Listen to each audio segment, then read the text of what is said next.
So it's Simon Cook with Gimel.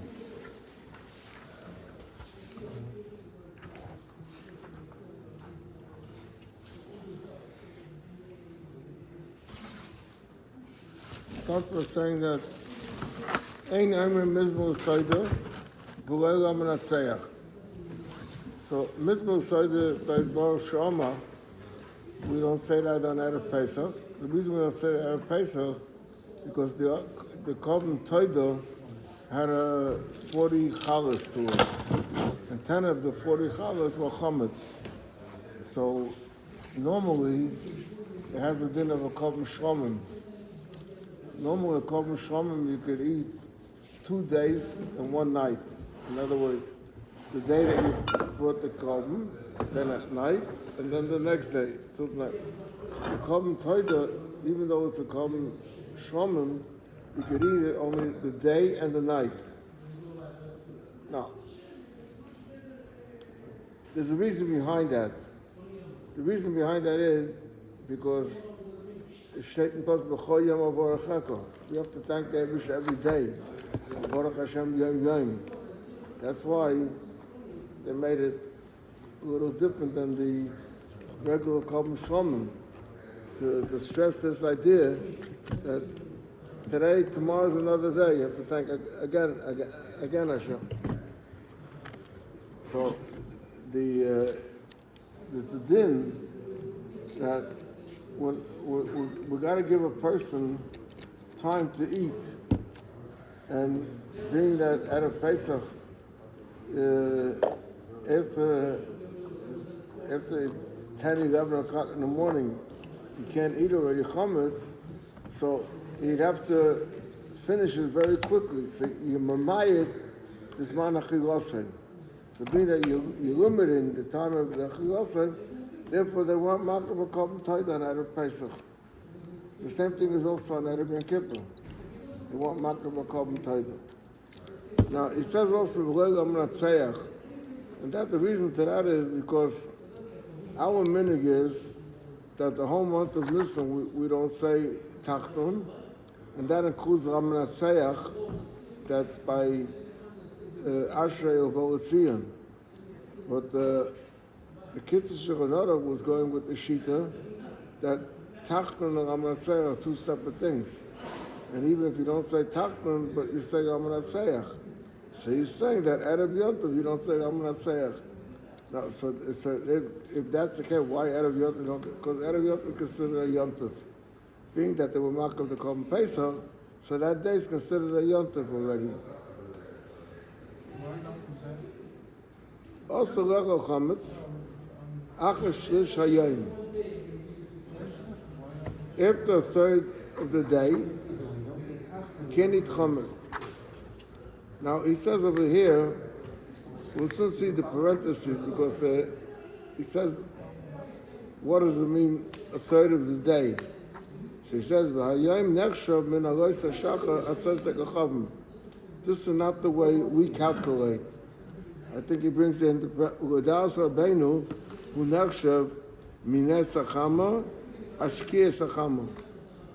in other words, according to the Alter Rebbe, the difference of the Magen of Rome and the Alter Rebbe is how do you calculate the length of the day?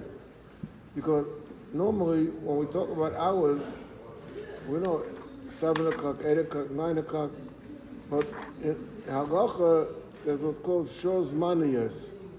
Shor Zmaniyos means that you divide the day, and each hour has a certain amount of time to it. So, Marshall, according to the Magen of Rome, the day goes from Alois HaShachar to Tzetzek HaChavim, it's a much longer period. And you divide that by 12, so it comes out that an hour could be, let's say, sometimes 65 or 70 minutes. If we say that the day goes from Netzach Hamo till the Shkia, the day is shorter, and you divide that, so it gives you more time. The only thing is, the question is from when do we count the day over here for this purpose?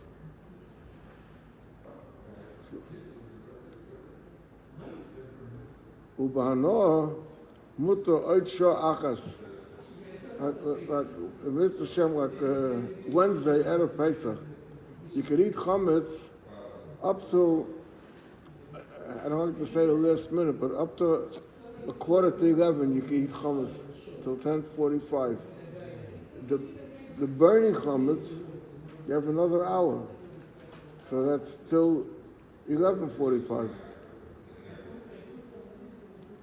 According to other zmanim, it's earlier. You could eat only till about 10:20. Because that comes out how you calculate it.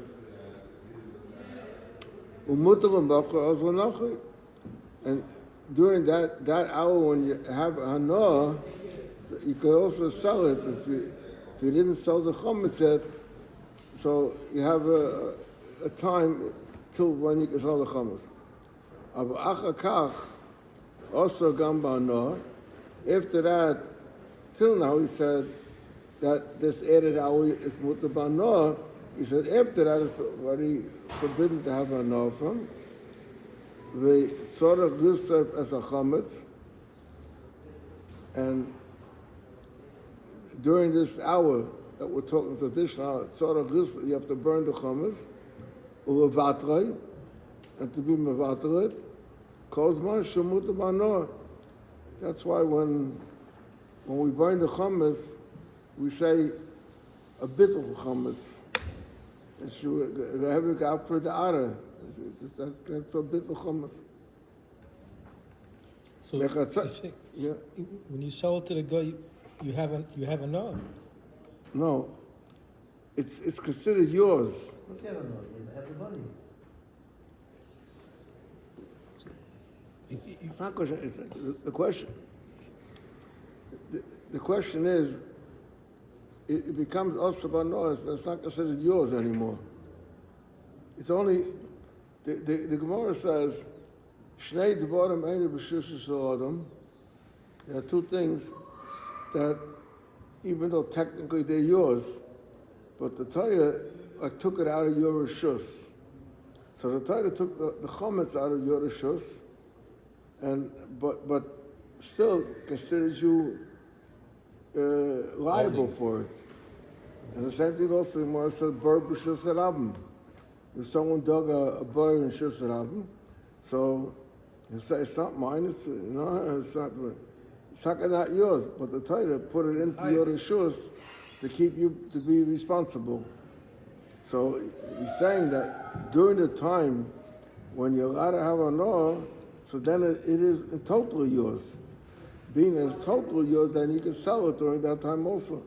But after that, you can't sell it. I have a shaila.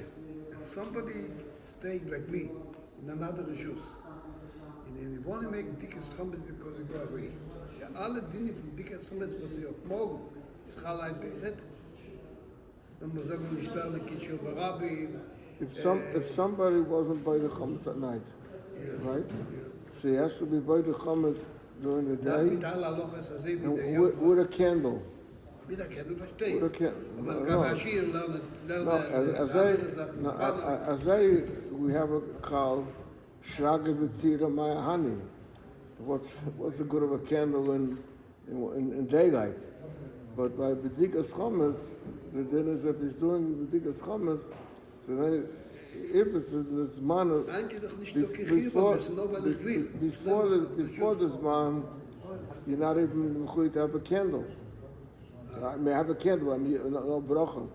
But in this man, you have to do it even with a candle also. Was mit der Schie, mit die ganze Meisung, da bleibt es wird bei Nacht. Da aller Lochas, da. Yeah.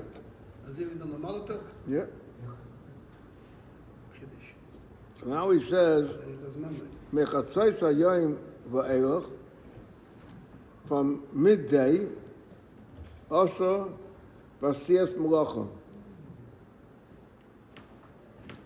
Now he adds over here the word Gemula. Kagain, Lasas Kalim Chadoshim.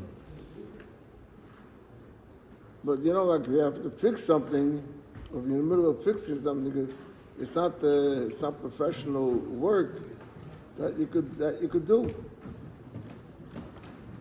ואין מותר לעשות רק מה שמותר לעשות בתוך המועד. And only, it's the same din as Chol Moed.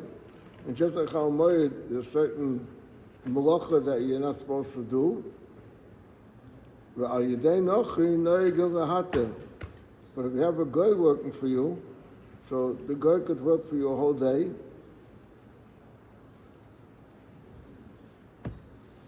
V'yesh v'kaimitz shenaygen lesser kol hayom b'melacha, but we don't fizzle that way. We fizzle from chatzos because the reason from chatzos has to do with the Korban Pesach when they were makar the Korban Pesach. We stop her to take a haircut. V'chein rixes atziponayim. Same thing also to cut the nails. Tzrich and kaidim chatzos. It should be before chatzos. V'im shachach. And if you forgot to do it, yochol rixes tziponov gam achar chatzos. So you could be lenient about it and do it if Avol Stapa also Ki'im Ayudei Nochri. They say not by today we don't have in Kronas we don't have we have Yiddish Shababas, so it would be a shaila to do it after Chatzos. But there is B'chala shaila if you got to take a haircut by a guy, because the guy is choshud that while he's working, well, he could hit you in the head with the machine and injure you. The head that is that's why the guy has a mirror. That's why that the barber have a mirror, so you see what he's doing. So that's the head even to take by a guy, because there are places out of town where you don't have either shababas. So what you can say that they shouldn't take a haircut till they come sometime to New York, and if they don't come to New York, I mean, not everyone comes to New York from out of town. So the head that is that there is a mirror, and the mirror you see every move that he's making, and if he's trying to do something, so you'll stop it. In the old days, they did it with a tar, like a knife. Yeah. These days, they only use a shear.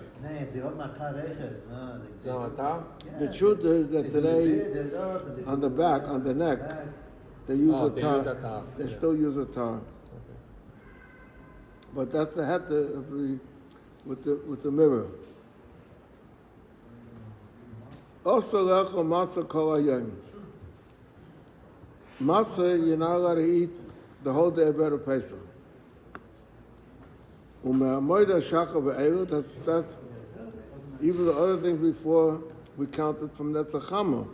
But this is from the Moed Alos HaShachar. That's a shayla. In Al Rebbe Shulchan there's a shayla. If you have matzah, chametz dika matzah. So chametz dika matzah, some want to be matzah.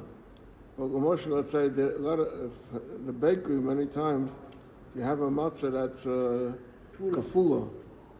So we break that off. So, but Al Rebbe said that the kfula could be that it was kosher.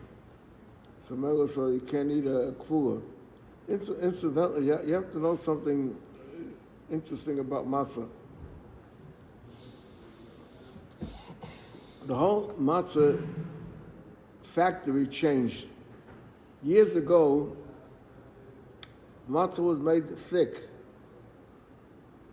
It was flour and water, but it wasn't rolled, to be very thin, like they keep advertising, Dina matzahs, I'm always saying it wasn't so. It was a thick matzah, but, they worked quick, they shouldn't become chametz.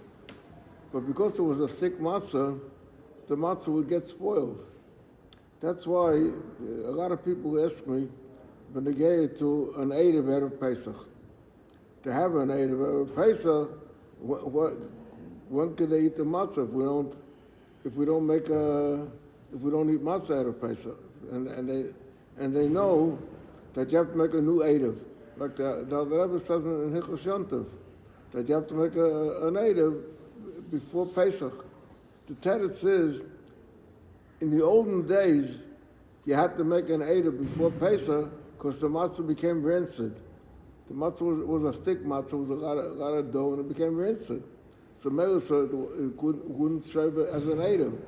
But if you make today an Eidav from Shmura matzah, the Shmura matzah could last a few years. In fact, they were selling here before Pesach, they were selling last year's matzah. Now, last year's matzah means not just last year. It could be from when they started baking last year, which they stopped baking a half a year before Pesach. So the matzahs are a year and a half already. And they were selling it. And people asked me, I have matzah left over from last year, I eat a Pesach. Why not? It doesn't get spoiled because it's very, very thin and it doesn't get spoiled. So he's saying over here, also, Lachom matzah kol hayom, v'afilu haketana v'aktanes, kol shemevinim in Yetzias Mitzrayim, also, losses a matzah, abo tafshilan she'oisen mimatzah techunos, muter kol odam lecho ad chilusho asiris. Tahainu ad haraviyah achron shel hayom. And the Rebbe's sheet is the im eina prusas kayemes beini shemavochem aleim beide minim mezainis muter ap misho asiris.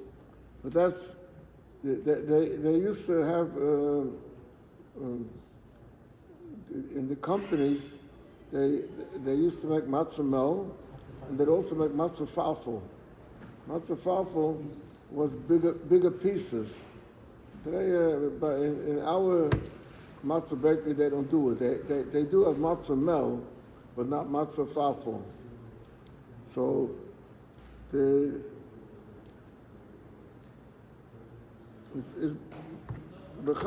we also our minhag is that we don't eat anything during the day that is used by the Seder.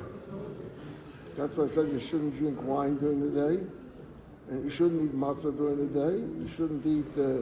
We don't eat apples during the day because in the charos there's apples, and we don't use nuts during the day. Anything that is used by the Seder, our minhag is that we don't use it during the day. So it's a little bit different than the way he's writing a tatum over here that they don't apply to us. Okay.